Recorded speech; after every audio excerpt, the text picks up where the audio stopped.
Haters of Dirt Nation Off-Road, this is the video for you. Let's go.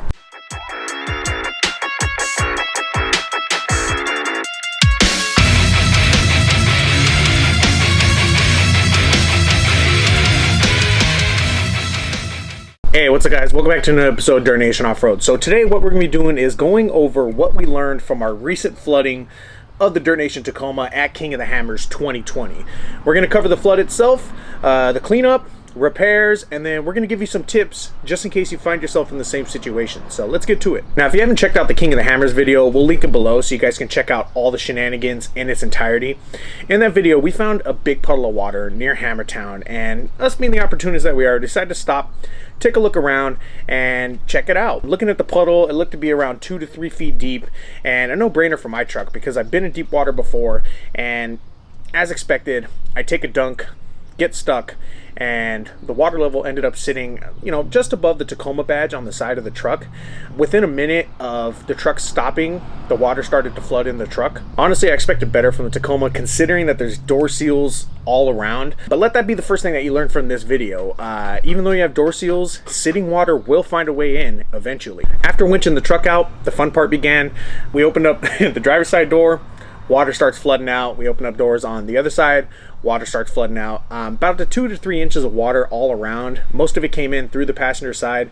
Closer inspection, we discovered that a camera ended up getting flooded, which was sitting on the passenger floor. And then we also got my iPad, which was underneath my seat. Now the camera, it's an RX100. Pretty good camera. It's one of our backup ones, but it ended up getting flooded. This thing's done. And then the iPad luckily recovered. Now the iPad, I had just gotten it for Christmas. Really glad that one's okay. But the iPad's sitting right here. It's actually operating as my teleprompter for this video. So got lucky there. So second thing you should learn from this video is if you're gonna mess around with deep water, mud, anything like that, be sure to remove important items from the floor or even the truck bed because water did make its way into the truck bed as well. After that, we decided to wrap up the video and head back home to get this truck cleaned up. Keep in mind that this whole time we did not turn off the vehicle, and that kind of saved my butt because you see it time and time again. If you go play in mud, play in water, afterwards you turn off your vehicle or you stall, you can't turn the thing back on again. It happens for a variety of reasons. Either your engine sucks water, your air filter's wet, all your connections are wet, your alternator's clogged with mud. A lot can happen. In my case, it was the starter because when we stopped in Victorville to get some food, we got done eating, went back to the truck, tried to turn it on, wouldn't start. At first we thought that was the alternator because that's usually what we see, but we ended up trying to jump the truck. We tried it a couple times, starter ended up kicking on, turning on, drove it home, and immediately started tearing the truck apart from the inside. Flako, who was with us on the King of the Hammers trip, took lead on this, and that dude is a beast because he got this truck apart within 20 minutes, and that prevented us from letting this stuff dry and starting to stink and create mold. We got it out of there and we're able to just start cleaning it right away. Side note for you Tacoma owners, especially the third gen guys, Toyota made it pretty easy to take this interior out. Now unfortunately I didn't get to record us tearing out my interior because of the urgency of the situation, as well as it was dark. We were moving pretty quickly, but I'll say this, 10 14 millimeter bolts and all the seats are out. There's a couple connections underneath the passenger and the driver seats for the airbags, very easy to take off. 2 10 bolts, some clips, and connections for the cigarette lighter, the shift knob, and even the wireless charging pad, and your center console is out as well.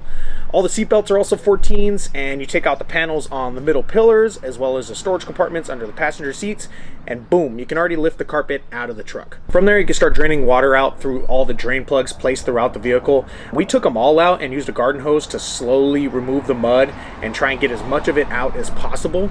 At the end of the night, the interior was mostly rinsed out and all the carpet, the seats, everything was outside the truck because I couldn't use the truck anyways because the starter was dead. Next morning I took a trip to Toyota to grab a new starter. Big surprise, they were out of stock and they weren't going to be back in for another 2 days. So what we opted to do was take the starter off and attempt to clean it. Now I can already imagine the comments. Yes, we did try and hit the starter. It didn't work. I hit it quite a few times.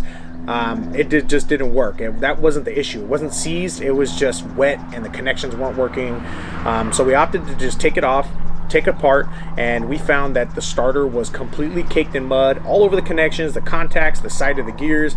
This stuff was everywhere. Flako ended up tearing it apart. We cleaned it as best we could. We put it back together, and she started just fine. It only probably worked maybe 1 out of 5 times when you try and start it, but the truck was mobile now. So this is another learning point for you guys. If your alternator or your starter isn't working after playing in mud, you can take them off, take them apart, clean them up, put them back together, and there's a good chance that they'll come back to life. So we ended up getting the new starter, put it in there a couple days later. Now the truck's good to go. Since then, I've checked quite a few things to make sure they still work. 4-wheel drive, 4-low, the e-locker, all that stuff's controlled electronically. So when you get water in there, there's a risk that it could short or not work. All those were just fine. Checked all the speakers, also fine. Surprisingly, there was no water inside the diff. Cracked open the diff a little bit, checked the fluid, no water inside there. That one actually surprised me a lot, because with how many times I go to Azusa, no water in the diff, effing mint. Only other issue that I found is the horn. Now it's probably about half as loud as it used to be. Soon I'll just take off my front grille, clean it out, get all the mud out of there, and wait for it to dry. Try it again. Hopefully it comes back. If it doesn't, it sucks, but I'm not going to worry about it until then. Now for the cleaning. Ugh.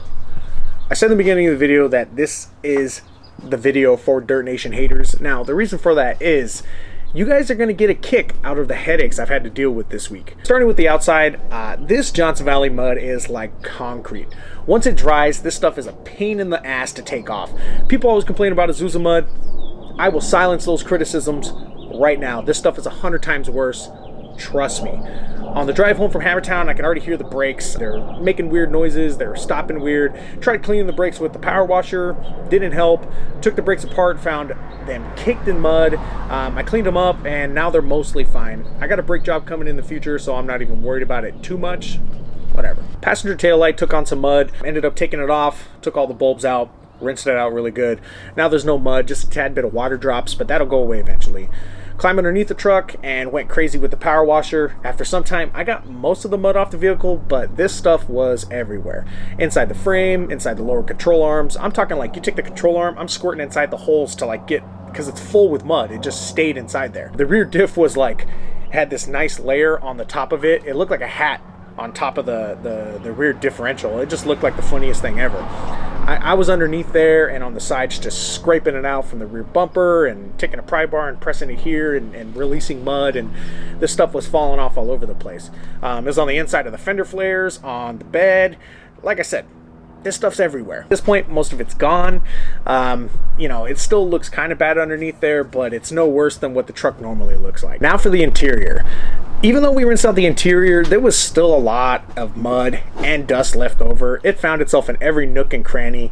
The doors, all the little seams, this stuff, like the theme of the video is this stuff was everywhere. Because the mud would stick to everything, what I would do is I would take my air compressor, put one of the skinny nozzles on there, and start spraying it in all the little tight spaces to free up dirt. And then I would open up all 4 doors, use a leaf blower to blow everything out of there, and then get a detailer and a rag and just kind of try and clear up the rest. I did this over and over and over again to where it got to a point where I was comfortable with how clean it was. It's not 100%, but it's still pretty good.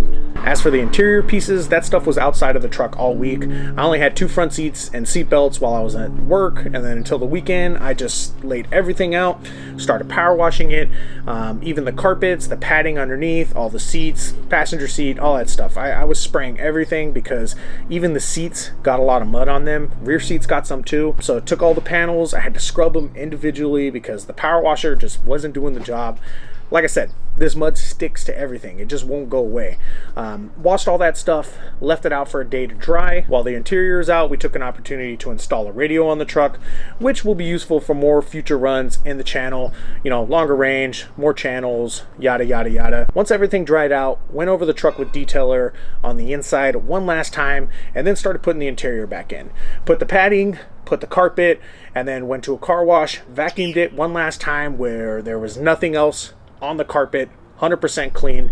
And then we started putting the trim pieces, putting the seats, putting the center console back in, which brings us to the current conditions of the truck. There's some evidence of the flood, you know, in some of the seats and the door panels. It's just little details that I have to go over and clean it again.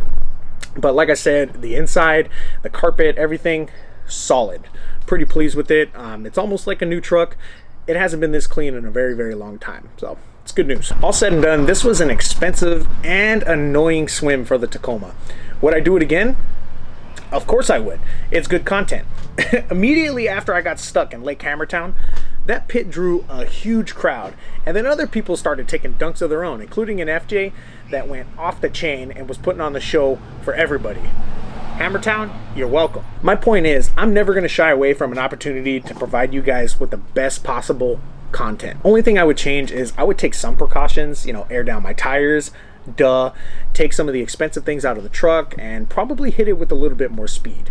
And learning point for you guys, this is probably the same precautions that you should be taking when you're playing in mud, water, whatever you want to call it. The last thing we'll cover in this video is the reason I didn't even think twice about dunking my truck into Lake Hammertown, and that is the Snorkel. That one right there. Is it the Snorkel? Yeah, that's a Snorkel. If I didn't have a Snorkel on my truck, I probably would have locked my motor and we'd be having an entirely different video. It would have been a disaster. We're coming up on a year since we installed the ARB Safari Snorkel on our Tacoma, and I plan on making a 1-year update. Now, if you guys want to see that video, comment below and I will make the video. But this video right here is the perfect time to talk about the importance of having a snorkel on your off-road vehicle. The snorkel gives you peace of mind. Plain and simple. If you're playing in water, playing in mud, and you have a snorkel, you get to worry a lot less than everybody else. When we checked the box right after the dunk, there was a little bit of mud inside the box, but it didn't even touch the air filter. If you take anything away from this video, let it be that snorkel gang is the way to go, especially if you're going to play in mud or water, because once you're stuck and lock that motor up, it's over. It probably would have cost me $5 to $10 grand to get a new motor on this truck, and that was saved by a $500 piece of plastic.